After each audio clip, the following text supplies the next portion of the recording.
स्वागत है आपका अपना क्लास मैजिकल क्लास 2.0 में। तो फ्रेंड्स, आज पढ़ेंगे संसद के प्रमुख प्रस्ताव। जो संसद के निम्न प्रस्ताव होते हैं इनके बारे में कवर करेंगे। यहाँ से भी 1 से 2 प्रश्न जो कि सही प्रकार के प्रतियोगिता परीक्षा में पूछे जाते हैं, तो इसे अच्छी तरह से समझें और लास्ट में चलकर प्रीवियस ईयर क्वेश्चन को भी अटेम्प्ट करें, जिससे आपको ये सभी आसानी से याद हो जाएंगे। चलिए क्लास की शुरुआत करते हैं।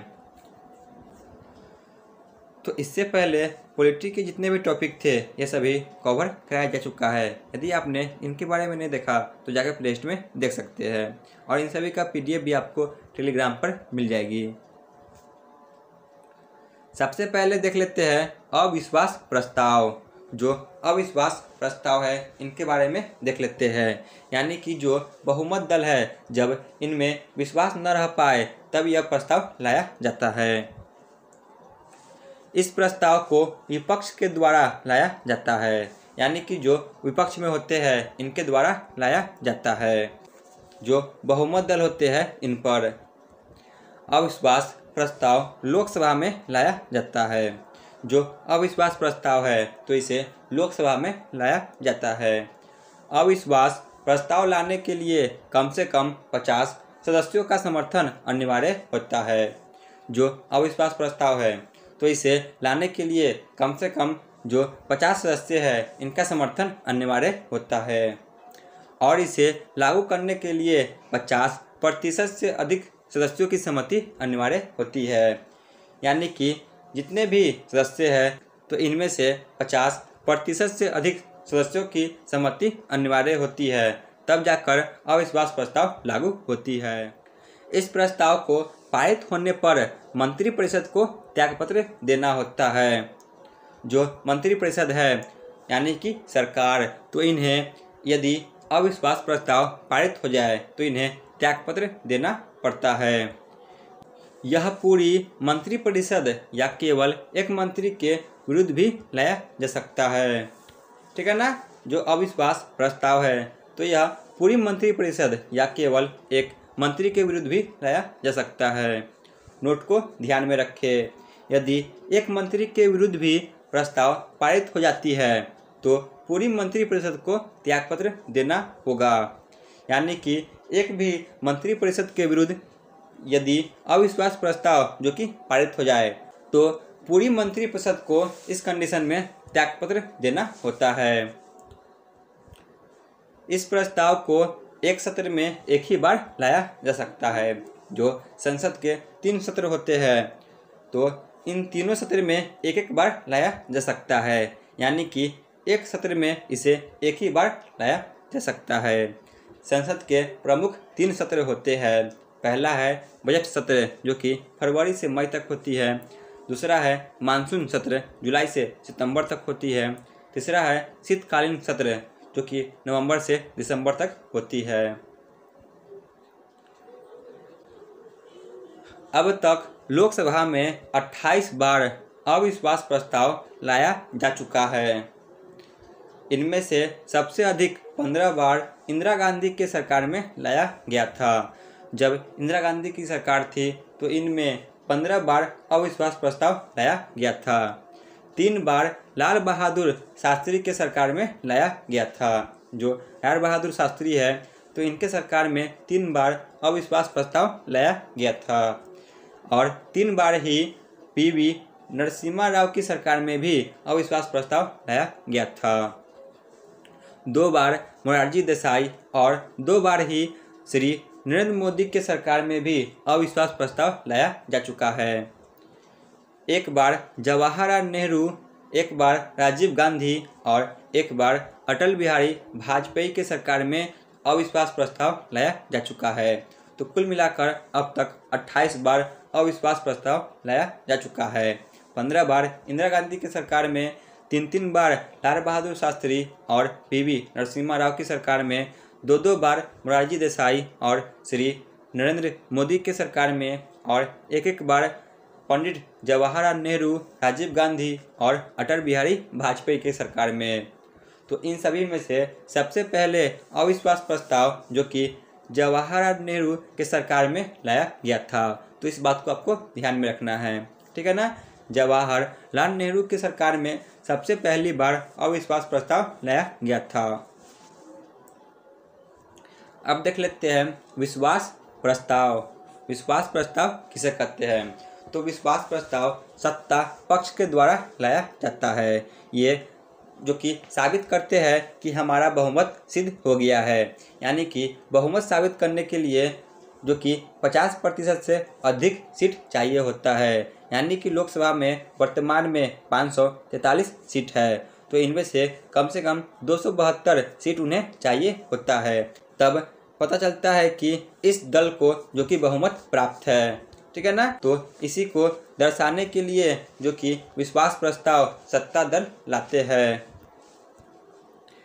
इसे केवल लोकसभा में ही लाया जा सकता है। जो विश्वास प्रस्ताव है तो इसे केवल लोकसभा में ही लाया जा सकता है। मुख्यतः हर लोकसभा चुनाव के बाद लोकसभा में बहुमत साबित करने के लिए इसे लाया जाता है, ठीक है ना। विश्वास प्रस्ताव जो कि लोकसभा चुनाव होने के बाद लोकसभा में ही बहुमत साबित करने के लिए इसे लाया जाता है। लोकसभा में 543 सीट है, तो इनमें से यदि 272 सीट जिनके पास भी होगा उन्हें बहुमत मिल जाएगी। विश्वास मत हासिल न करने वाले सरकार थे चौधरी चरण सिंह, बीपी सिंह, चंद्रशेखर और अटल बिहारी वाजपेयी। ये सभी ऐसे प्रधानमंत्री थे जिन्होंने विश्वास मत हासिल नहीं कर पाए। चौधरी चरण सिंह, बीपी सिंह, चंद्रशेखर और अटल बिहारी वाजपेयी। अब है स्थगन प्रस्ताव। देख लेते हैं स्थगन प्रस्ताव के बारे में। इसे किसी भी सदन में लाया जा सकता है। इसे लोकसभा या राज्यसभा किसी में भी लाया जा सकता है। इसे सदन के किसी भी सदस्य द्वारा लाया जा सकता है, मगर सदन में प्रस्ताव तभी स्वीकार किया जाएगा जब कम से कम 50 सदस्य सहमत हो। यानी कि स्थगन प्रस्ताव को तभी स्वीकारा जाएगा जब सदन में कम से कम 50 सदस्य इसका समर्थन करें। किसी महत्वपूर्ण विषय पर सदन का ध्यान आकर्षित किया जाता है, जो स्थगन प्रस्ताव है। यानी कि जो कोई भी प्रस्ताव उस समय चल रहा हो तो उन्हें समाप्त कर दिया जाता है और ध्यान आकर्षित करने के लिए इस प्रस्ताव को लाया जाता है। और सदन में जो कार्य हो रहा हो उसे स्थगित करके इस विषय पर चर्चा की जाती है, ठीक है ना। यानी कि कोई भी जो कि गंभीर विषय है, तो किसी प्रकार का जो कार्य संसद में चल रही है तो इसे समाप्त कर दिया जाता है स्थगन प्रस्ताव के द्वारा और इस विषय पे चर्चा की जाती है। इसके बाद है निंदा प्रस्ताव। तो निंदा प्रस्ताव विपक्ष दल के द्वारा लाया जाता है। यानी कि जो निंदा प्रस्ताव है तो यह विपक्ष दल के द्वारा लाया जाता है कि जो बहुमत दल है यह सही से कार्य नहीं कर रहे हैं, इनकी निंदा करने के लिए, तो इसे विपक्ष दल के द्वारा लाया जाता है। यह प्रस्ताव केवल लोकसभा में ही लाया जा सकता है। इसे मंत्री या पूरी मंत्री परिषद के कार्यों की निंदा करने के उद्देश्य से लाया जाता है, ठीक है ना। जो निंदा प्रस्ताव है तो इसे मंत्री या पूरी मंत्री परिषद के कार्यों की निंदा करने के लिए लाई जाती है कि जो यह मंत्री है यह अच्छी तरह से कार्य नहीं कर रहे हैं। इसके खिलाफ जो कि निंदा प्रस्ताव लाया जा सकता है। इसके पारित होने पर सरकार को त्यागपत्र तो नहीं देना पड़ता, मगर सरकार की छवि खराब हो जाती है। यदि निंदा प्रस्ताव पारित हो जाए तो इस कंडीशन में जो कि सरकार को तो त्यागपत्र नहीं देना पड़ता, लेकिन इस कंडीशन में इनकी छवि खराब हो जाती है। परंतु इसके बाद उन्हें विश्वास प्रस्ताव लाना पड़ता है, यानी कि सदन में यह साबित करना पड़ता है कि हमें अभी भी बहुमत प्राप्त है। इसके बाद है ध्यान आकर्षण प्रस्ताव। सदन का ध्यान लोकहित के किसी विषय पर आकर्षित किया जाता है। जो ध्यान आकर्षण प्रस्ताव है तो यह किसी प्रकार के जो विषय की जरूरत होती है जनता को, यानी कि लोकहित के विषय, तो इन्हीं को आकर्षित करने के लिए इस प्रस्ताव को लाया जाता है। इसके बाद है कटौती प्रस्ताव। इसे सदन में चल रही चर्चा को समाप्त करने के लिए लाया जाता है।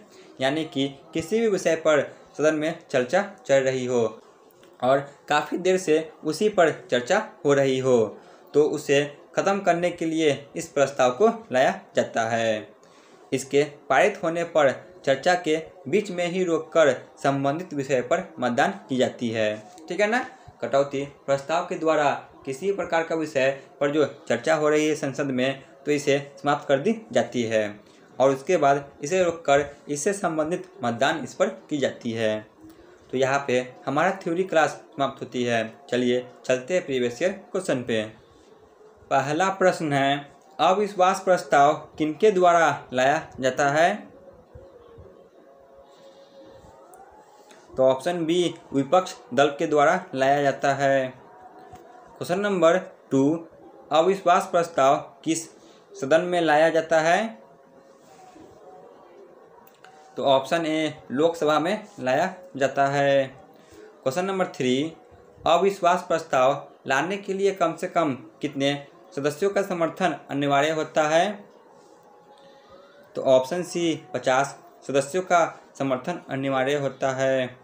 क्वेश्चन नंबर 4, अब तक लोकसभा में कितनी बार अविश्वास प्रस्ताव बुलाया जा चुका है? तो ऑप्शन सी, 28 बार।